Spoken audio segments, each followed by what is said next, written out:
Today on CityCast Chicago, we've got updates from Springfield to City Hall and good news in Chinatown. Breaking all that down and more is WTTW's Amanda Vinicky and Illinois Answers Project reporter Alex Nicken. It's Friday, January 13th. I'm Jacoby Cochran, and this is CityCast Chicago.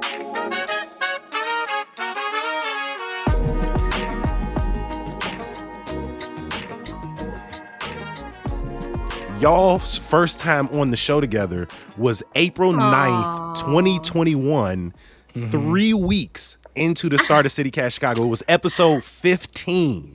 I remember that. You reached out to me, and I was like, CityCast, what is this? What the hell is that?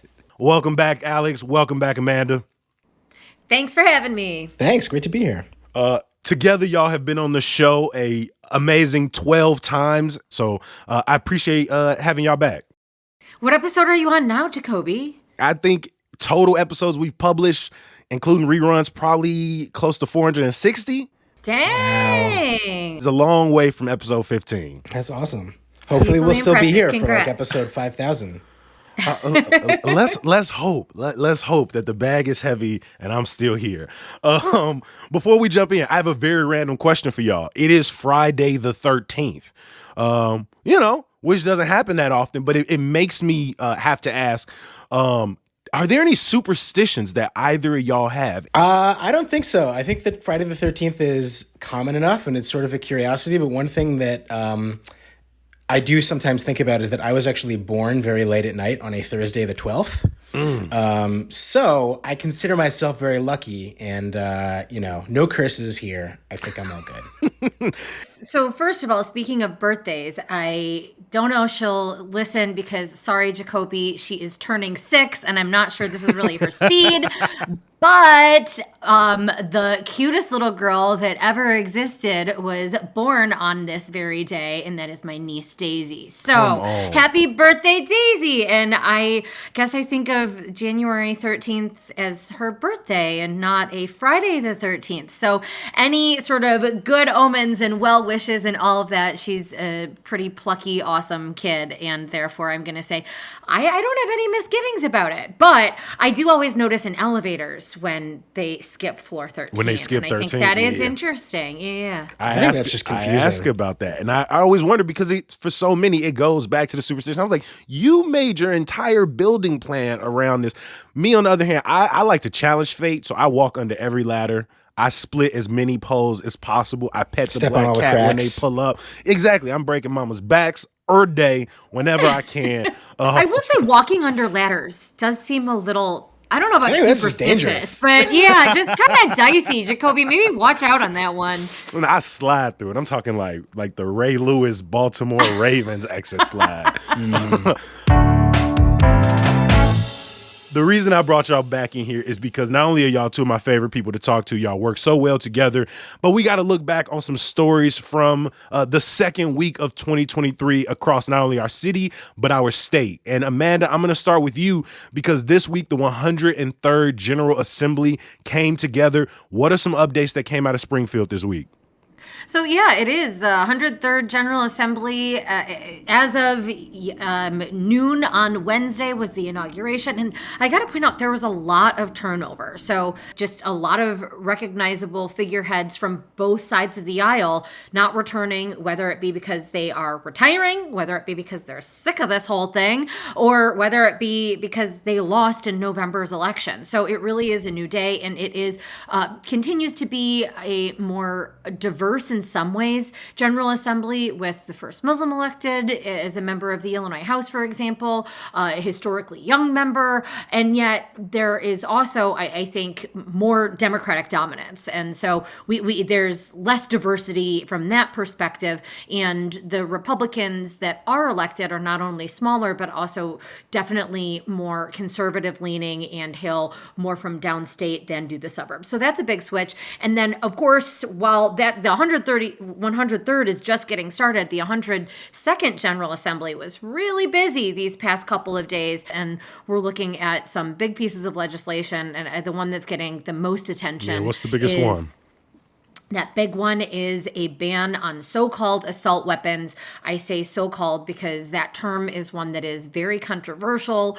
Gun rights groups and many gun owners say that that term is a false one and incorrect. And many of the firearms that are specifically listed in the legislation, they say are very common and are not and should not be considered weapons of war, combat weapons. But that is, in fact, what they are called now per Illinois law, assault weapons. And there's a list of dozens of guns that fit under this mantle, and they cannot be sold in state anymore.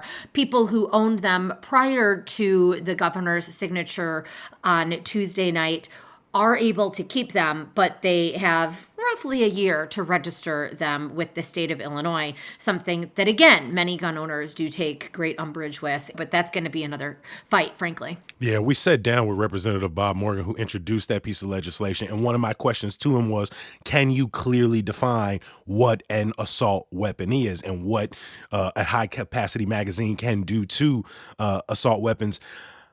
I mean, this moved pretty quickly, right? It went from the House to the Senate, back to the House. Governor Pritzker got it signed immediately, made it very clear part of his agenda was getting this ban on the books. But Amanda, we are far from the end of watching this piece of legislation move. I mean, we see it time and time again in Illinois politics. Just because it gets signed into law, that is not the end all be all. How far into the future do you think we're still going to be discussing the mechanisms and the specificity of this bill? So a couple things. Well, it did, in a sense, pass in short order and quickly during the lame duck session. This is something that had been talked about for quite some time. You had some, and really, yes, it maybe was on Governor Pritzker's agenda, but it certainly wasn't at the top of it during his first term. And it wasn't until the mass shooting July 4th at the parade in Highland Park that moved it to his forefront. The Democrats have, as I noted, dominated then, dominate now. Didn't have, however, the momentum to get this done despite gun control groups really calling for action in the wake of previous horrific shootings across the country and mass shootings in Illinois. As you noted, though, this is not the end of it twofold. First of all, we have seen one lawsuit. There's going to be more. There's going to be massive litigation over this. Again, you have major gun rights groups and gun owners saying that they believe this is wholly unconstitutional. They feel like they have not only the Constitution on their side, but the U.S. Supreme Court. So we're going to see a long fight there. It'll go through state courts first, presumably, but then it will go to, the thought might be, unless another state gets there first, which of course could happen, that there will be some sort of action from the U.S. Supreme Court on this. And then, so that'll be long. And then also, I think that even supporters will recognize, and they say that this is certainly significant, but they know Illinois is not an island. Again, Highland Park already had an assault weapons ban, and clearly the alleged shooter in that case was able to get and legally purchase a gun from the town over. So even if this is law in Illinois, it is not so in neighboring states. They are looking for federal action, and there's a long road in terms of curbing violence and gun crime, period. Amanda, I appreciate you. We're going to come back to some other things that came out of Springfield. But Alex, I want to get you in here. As we're kind of turning our attention the last few months away from the statewide and federal elections and moving more closely in on municipal elections, the incumbent this week, Mayor Lori Lightfoot, found herself in a bit of, ethics controversy. Can you give me the details on that? Yeah, this broke on Wednesday night. This was credit to Heather Sharon at WTTW. Shout out to WTTW and Heather. For digging this up. But essentially, the Lightfoot campaign aide sent out an email to some Chicago public schools teachers just saying, hey, here's an opportunity for some of your students. If they're looking for something to do in their free time, they can volunteer for the Lightfoot for Chicago campaign. They can also maybe earn some credit while they're doing it. And this sort of blew up on Chicago Twitter on Wednesday night. It was just a pretty clear, I think, like self-own, you could call it. Lightfoot's first statement in response to this, her first of three immediate statements in response to it, was, look, everyone does this. It's fine. we've done nothing wrong here. We were just, we're not conscripting volunteers. We're not forcing anyone to do anything. We're just letting people know about an opportunity that's out there to engage in the civic process. And I think all the other candidates have access to these same email addresses? This same well, now network? You're getting at what the issue is here, cool. which is that I think that this wouldn't have touched such a nerve if it weren't for the really endemic, deeply rooted legacy of patronage in Chicago, which is, we have to remember, 50 years ago, this was extremely normal, how incumbents stayed in power, is that they used their government power and they drafted, their government employees to work for their political operations. And so I think that it sort of touched a nerve when Lightfoot in her second of three statements said, okay, we've instructed our campaign out of an abundance of caution, just because people are freaking out about this so much, not to contact CPS teachers anymore. And it's like, the issue is not that they contacted teachers. The issue is that they used their government email addresses, that they were using government means to solicit political activity. And for all practical purposes, this is coming from your boss, essentially, right? Picks the superintendent, picks the members of the Board of Education. Like, even if, there's not sort of that direct connection of, the teachers answering directly to Mayor Lightfoot, that is, for all practical purposes, the person in charge. And so them trying to even encourage students and teachers to participate in political activity directly that is going to benefit them for credit, it just don't pass the ethics sniff test. Right. I think that brings up a whole other dimension. Another, I think, takeaway that I took from this is that, half the story for me wasn't the ethics violation itself. Half of the issue was Lightfoot's responses, or series of responses, that she started with, look, I don't know why you're all complaining so much. This is completely fine. To, okay, we get it. Out of an abundance of caution, we're going to try and roll this back. To, hey, we recognize this is a very serious issue, and we are going to communicate to our campaign staffers that under no circumstances anyone to do this again. I think it speaks to this counterpunching instinct that I think that we've seen come from this mayor, and is, I would even say, maybe a reason why she is in so much hot water and is so politically isolated going into the election. Well, and can I sort of pile on here, if I may? You have the issue of students, or supposedly, or there being some sort of offering of class credit, which I'm not sure how the mayor has any sort of role in determining what class credit could be given, or extra credit points, what somebody's grade is bumped up to Hit 'em with an this A will look because good they on your spent their resume. weekends working. I mean, how on earth do you have a mayor sort of dictating that, and how would that even work? So there are sometimes stories that catch on for good reason. You're like, all right, let's be reasonable here. This is one that you saw it blow up, and it sort of makes sense. And finally, oh wait, CTU That's has what I was endorsed finna another say. candidate. It's not I was as like, if know your audience. You didn't think these Yeah, emails was immediately going to start pushing around? it sort of was a silly move from a campaign point of view, period, but also recognize that the Chicago teachers writ large voted for a new president who is wholly, very obviously, publicly anti-Lori Lightfoot. And so what were you thinking? Yeah, after all this time, and again, Chicago Teachers Union is not a monolith. I imagine there are plenty of supporters up and down the rank and file, but to just send them to a group of teachers not sort of expecting this type of backlash was interesting. And it is worth saying there is a program whereby students can do approved volunteer work for credit, but the ask here for political volunteering is not only sus, but it wasn't very obvious or clear that how this would count. Woo, we made it to 2023. But does anybody else feel like you kind of just crashed into the end of the year, and now it feels like the sky's the limit for new beginnings? So, you already know what I'm going to say, right? Now is the time to listen to How to Buy a Home podcast. Buying your first home is a cool New Year's resolution, but it takes a lot of work and it's tough to know exactly where to start. So let host David Sidoni walk you through everything you need to know. Since 2005, he's helped plenty of listeners close on homes they thought were impossible, and he can even connect you to a realtor. Start planning today at howtobuyahome.com and make this the last year you rent. Find How to Buy a Home on YouTube and wherever you listen to podcasts. Amanda, I want to come back to you. You know, we talked about some of these top stories, things that blew up Twitter, the assault weapons ban, which got national attention. But in a lot of that, some stories they don't make the front pages. They don't get as much coverage. So for you, what was something that came out of Springfield you wanted to make sure people didn't miss?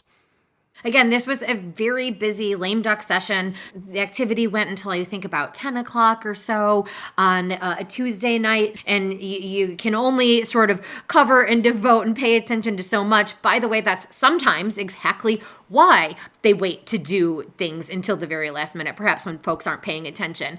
Lo and behold, for example, a lot of things going on when legislators voted themselves and Governor J.B. Pritzker signed into law a pretty hefty pay raise for themselves, something around like 17%, that makes Illinois legislators a part-time job, by the way, one that many legislators work very hard for, but nonetheless, part-time. Many legislators also, therefore, have another whole job, so $85K. But one that I think I am planning to devote more attention to personally, but that it could make a significant difference in the lives of workers who do not have any sort of vacation, sick, any sort of leave benefit now, is that it'll take a year, and not until January of 2024, be afforded 40 days of leave per year from their employer. And often when you see this legislation, there are mandates that apply only to larger businesses. That's not the case here. If you have a job and you put in the hours and you've held it for a certain amount of time, you have at your availability per this Illinois law that the governor has not yet signed but has indicated he will, 40 days of leave. That is something that, again, I think will make a huge difference to especially the working poor, for whom having to take a day off of work unpaid can be sort of catastrophic for their finances. And yet also there can be just life that happens, be it a car breaking down or CTA not running on time or somebody getting sick. It is one, though, that businesses have a bit with. They continue to say that they're knocked time and time again by Illinois, as well as with inflation, with sort of rising costs and mandates that don't take into account that, by the way, this is a business and it costs money, and giving leave that has to be paid out to employees is going to be a knock to their own bottom line, when many are still having a very difficult time, particularly those smaller businesses that, again, are covered. Well, we will definitely follow that to understand how this bill will impact individual businesses. I appreciate you bringing some light to this today, Amanda. Alex, I'm going to kick it back to you. We're constantly talking about development and neighborhood changeover, but one story that, for over a decade has just sort of been going in the background in the Inglewood neighborhood is the expansion of this railroad, this rail yard. Can you tell me a little bit about this? Yeah, a lot of times we talk about neighborhood change or neighborhood development. This is literally neighborhood erasure. This is an entire residential area between roughly 47th and Garfield, just west of the Dan Ryan, that owing back to, about 2013, I think is when the original agreement went through, that Norfolk Southern Railroad just said that they were going to take over this land where people were living and turn it into an intermodal freight rail yard. This was the subject of a really, really excellent documentary from a couple years ago called The Area that I cannot recommend enough. And we saw some coverage just this week reminding us that, hey, this saga is still ongoing, and the people who live still in or near that area are still looking for some kind of recourse. So John Lippert at the Tribune had this really great long feature looking at some of the people who are still there and still pushing Norfolk Southern for just some kind of assurances. Are you going to ensure that people who live here are going to be able to share in the jobs that are created by this expanded rail capacity? Are you going to make some kind of commitments on clean air and pollution and things like that? And Atavia Reed at Block Club had some great follow-up reporting on a community meeting that Norfolk Southern held this week. I think that one thing that really has struck me, especially from that documentary from the area and also in this reporting, is that at no point were any of these residents saying, Norfolk Southern, get out of here. We don't want you to come. How do we make this not happen? They were accepted from the very beginning. Okay, this is happening. Yeah. So how are you going to do right by us since you're taking away our homes and polluting our neighborhood? What concessions are you going to give us? That's all that they're asking for. And now we're going to watch in City Council. There's another ordinance related to this development that is going to be up. Relating to street vacation or property turnover, something like that, and it would transfer the streets and alleys between Garfield and 59th Street between Stewart and Wallace, essentially to the freight company, which would continue what Rahm Emanuel did, signing over land, signing over vacant homes. One really big difference between now and the Emanuel era is that now that area is represented by a different alderperson. It was Willie Cochran at the time, who really went headfirst, along with the Norfolk Southern deal and was criticized for not being so sensitive to neighbors.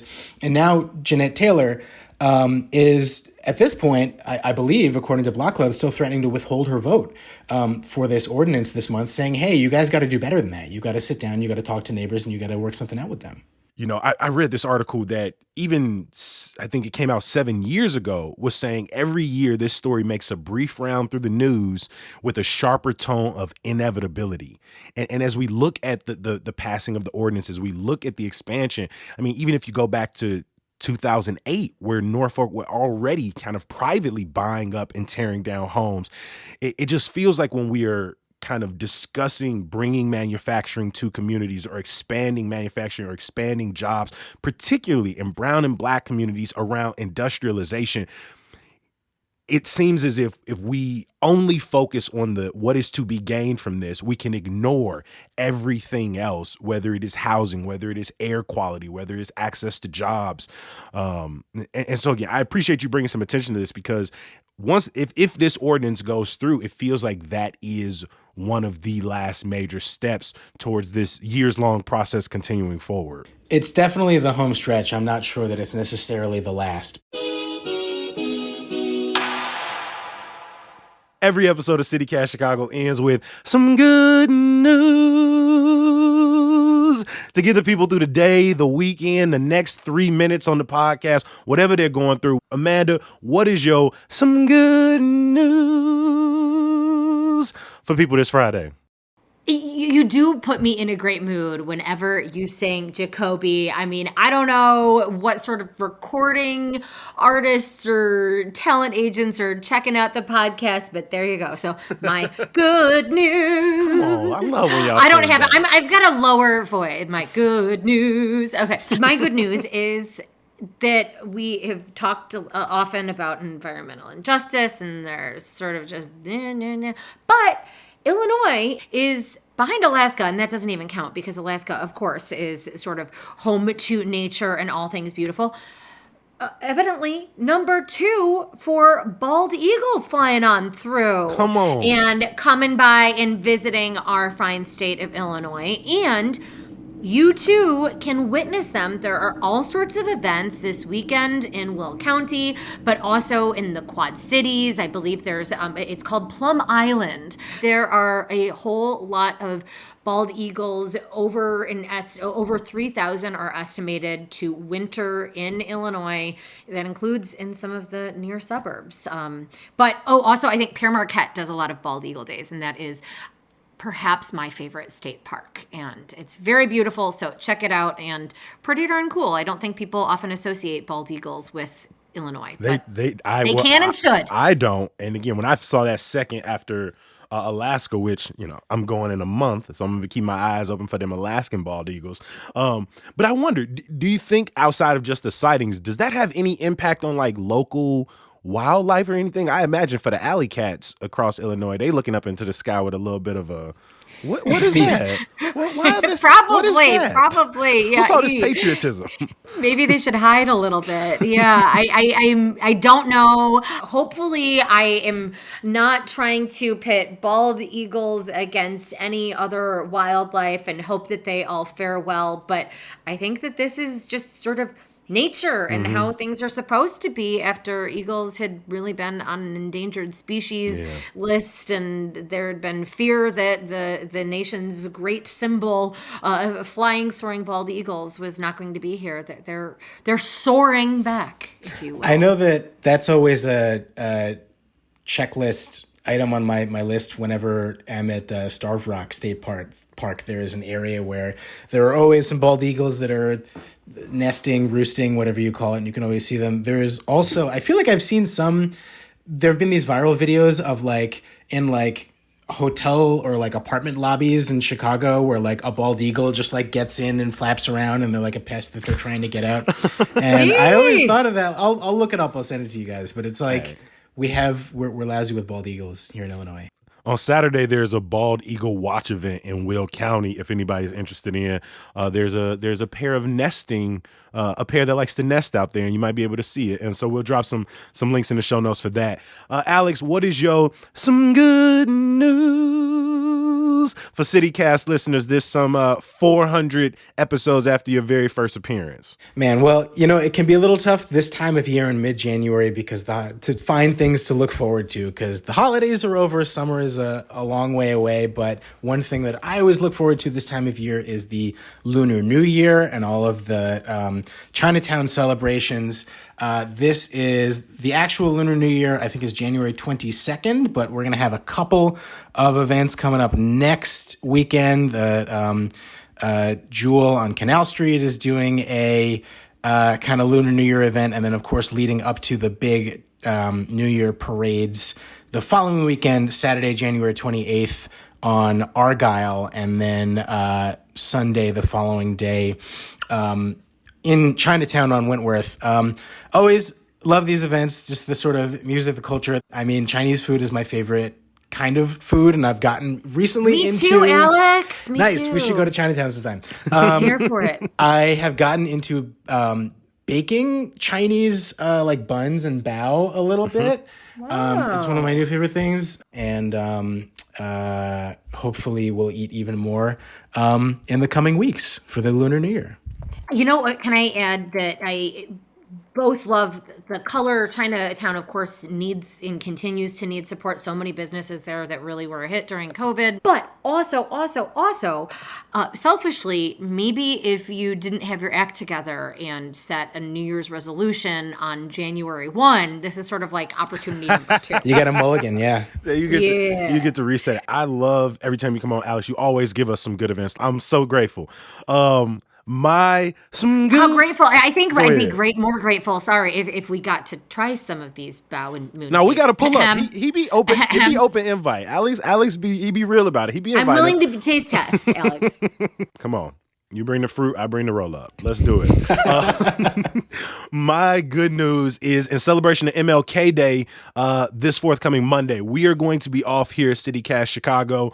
And so we won't be in your inbox. You're hearing that now. You don't expect to hear us on Monday, but you could maybe pull up at the Hyde Park Art Center. That's where I'm going to be January 16th from 11 to 3 for Southside Stories. It's a celebration of MLK, his contributions, not only to our society, but his time spent here in Chicago. But they're also going to be looking at the Southside Home Movie Project, where they were collecting these home movies from families who grew up in and around the Southside, and going to be putting those together alongside music from some local DJs. And so it's going to be a great program at the Hyde Park Art Center on 50th and South Cornell. Maybe you'll see me there. I know I said it a lot today, but thank y'all for riding with us from episode 15 to episode 430, whatever the hell this is. Amanda Vinicky with WTTW and Alex Nicken with the Illinois Answers Project. Appreciate y'all showing love to CityCast. Thank you. Great to be here. Thank you, and enjoy that long weekend. I will do my best. Before I let you go, I want to give a sincere thank you to the people who make CityCast Chicago possible. That's lead producer Carrie Shepard, producer Simone Alisea, our newsletter writer Sydney Madden, our producer Meg Dalton, the entire team back at headquarters, the people who make our music, and that music is good. All the Kimonos, Sam Thousand, and Mark Greenberg of the Mayfair Workshop. And of course, my last thank you is for you. Thank you for listening to CityCast Chicago and reading Hey Chicago. If you can, share the podcast and the newsletter with your friends and family and help us keep growing in 2023. We are off for MLK Day, so we'll be back in your feeds on Tuesday. Talk to you then. Peace. I feel like it's got to be like a CityCast faux pas to come on and be like, I think my story wasn't talked about enough. But No, go for it. I literally email you and tell you, talk about the things you worked on. Props to Alec.